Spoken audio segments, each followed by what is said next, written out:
watching 1984's Children of the Corn, starring Peter Horton, Linda Hamilton, R.G. Armstrong, Courtney Gaines and John Franklin. And do check out this funky holographic cover. It's a 3-disc box set from Anchor Bay, which means I only have Children of the Corn 1 to 3. I haven't seen any of the others at all, so I'm sorry this is going to be a limited kind of, next few nights are going to be a kind of short kind of introduction to the series for you, but I can only do what I got. But anyway, this is based on a Stephen King story. It basically reaffirms my insistence that all children in TV shows and movies are evil. Basically, so it starts out with 3 years ago, which is total bullshit, but whatever. So 3 years ago, we learn that some creepy kid called Isaac came to town and kind of corrupted all the children, and he makes all the children kill all the adults in town. And they did this like 3 years ago. They got rid of all the adults, and you only see that via this one coffee shop, kind of diner scene, which is a little, it's not lame, it just fascinates me how they did it. You know, they kind of, they poisoned some of the old people, and the rest of them they just didn't get the point of the main guy who run the diner. They just like put his hands in this grinder thing. I was like, well, that's not the point, just kill him outright. But anyway, so I'm going off topic before I've even given you a summary. So they kill all the parents and that, and 3 years later we cut to this couple, Bert, played by Peter Horton, and Vicky, played by Linda Hamilton, who is the most neediest girlfriend ever, who keeps insisting for a good 10 minutes, you know, the first 10 minutes of the movie, she keeps bitching about how her boyfriend hasn't proposed to her. I'm like, yes, because that's all women ever care about. Let's just focus on that. I mean, it's Linda Hamilton. I mean, you know, it's like, you don't mess with Sarah Connor. But seriously, she's so ditzy in this, it's annoying. But anyway, so yeah, you've got this couple, and they're en route to Seattle, I think. And they get they're kind of on the road trip, and they decide to take the back roads. Of course, it's a horror movie. They take the back roads instead of going along the highway. And through a sequence of events, they get told by the garage guy to go, you know, he's like, don't go to Gatlin, don't go to Gatlin. He tries and sends himself somewhere else, but the signs just keep directing him. So they end up in Gatlin, Nebraska. And it's basically, they then get, you know, hunted down by these kids that, like, outsiders, this, that and the other. And, so, they meet up with 2 kids that did not like, that don't like Isaac, that they've never agreed with his, kind of, beliefs, etc. They are Job, who we're introduced at the start when his dad is killed at the diner. He's the one narrating this story, and his sister Sarah. Now, the funniest thing about why I said bullshit about the 3 years earlier is because this kid is narrating it. Now, kids have this pesky tendency to grow, and sometimes in spurts, and we're supposed to believe that between the start of this movie, when, yeah, fine, he had nice kempt hair, to 3 years later, he hasn't grown. His hair hasn't grown much more than it was at the start. And it's just like, no. Now, I get that obviously with kids, you know, you're filming within a set period of time, etc. But if you're gonna have kids as your main focus, it's one thing in the books, but it just takes you out believability when you kind of get into the movie and they're like, yeah, 3 years later, this kid is an undetermined kind of age, and you're supposed to believe that he's aged. You know, 1 year, maybe 2, but 3 just seems quite a bit of a stretch. That's one of the distracting things for me. And because it's from the start, you're just like, okay. So anyway, Bert and Vicky meet these kids. Bert, who is the most annoying, he's a medical student, or he's going for an internship or something. That's his excuse for not going for proposing. Bert disappears to find a phone and that, and insists on just being annoying despite Vicky's, you know, kind of constant like, let's just go. And then the second when she says, let's just go, then she starts going, oh, let's check here, let's check there. It's like, make your mind up, woman. So Bert goes off.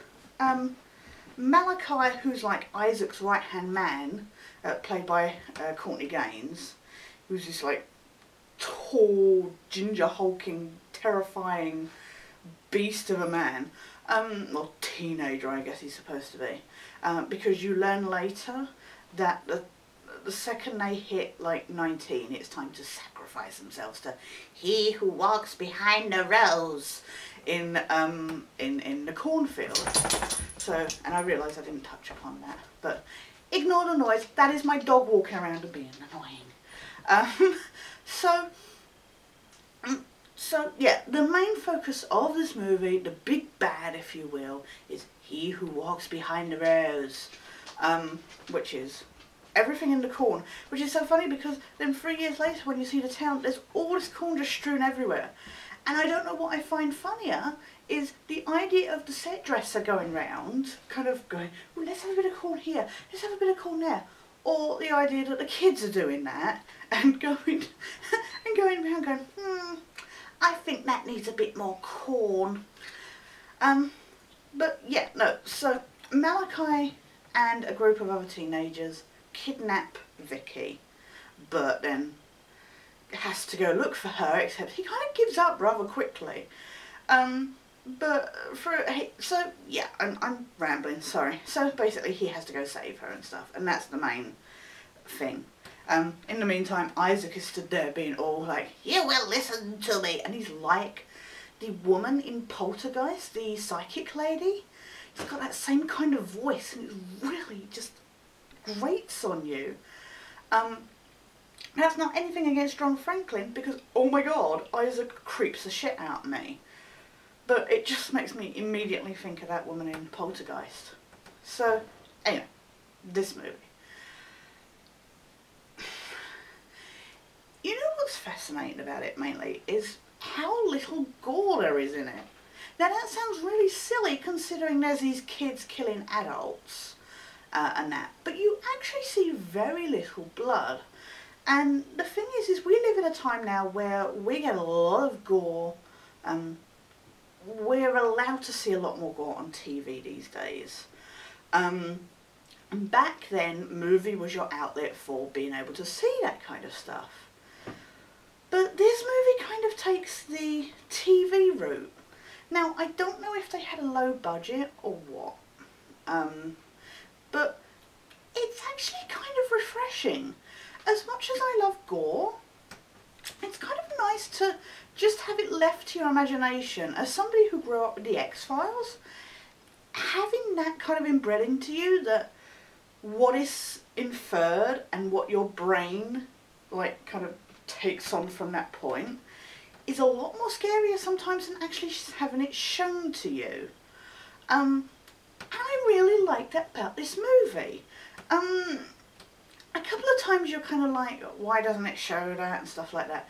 There is so much of this movie where you're just like, you know, like you're given glimpses, and there's so much like, not jump scares, but that kind of teasing you into something that is then left or not completed, kind of thing. And that can be a bit frustrating at times. And once you realise it is happening time and time again, I had it happen when you got to the garage, where R.G. Armstrong's character is with the dog.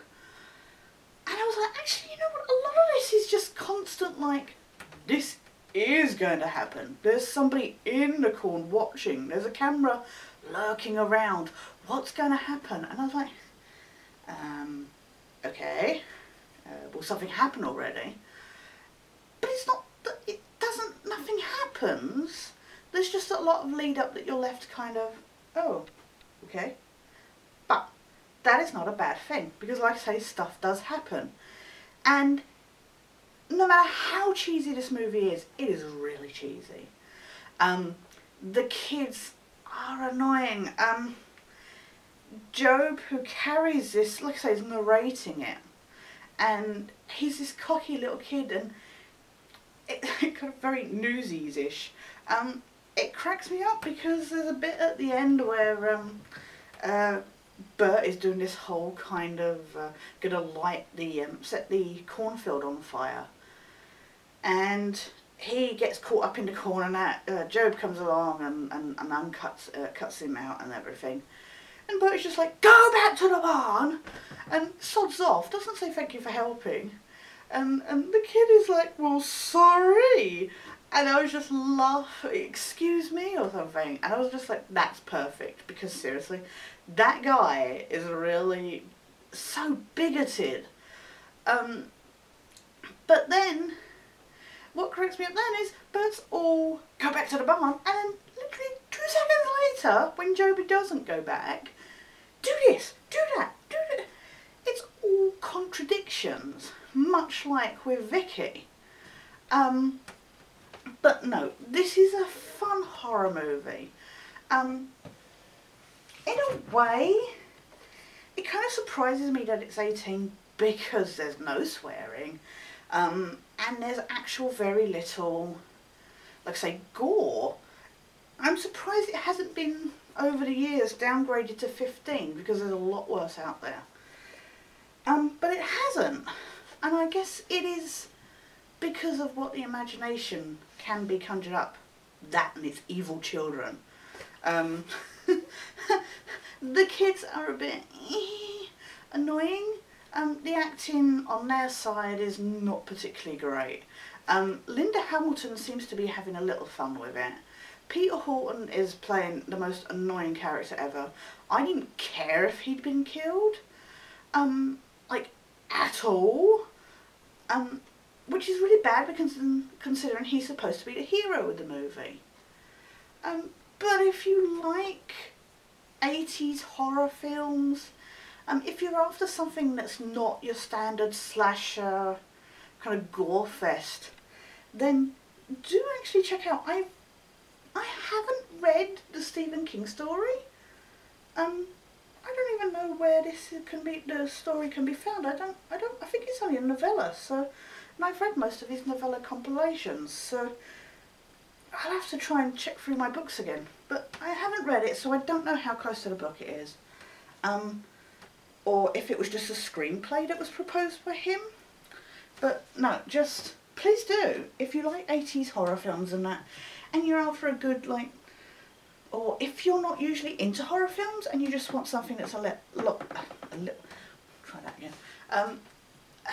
A lot less gory, you want something that's not too, like, sickening, then do check out 1984's Children of the Corn. It's just a, make that keep doing that. It's just a good kind of campy horror, really. That was tonight's movie. We'll be back again with number 2, which was actually the first ever one I saw. What's it called? The Final Sacrifice, which of course it wasn't. But we'll be back tomorrow with Children of the Corn, The Final Sacrifice.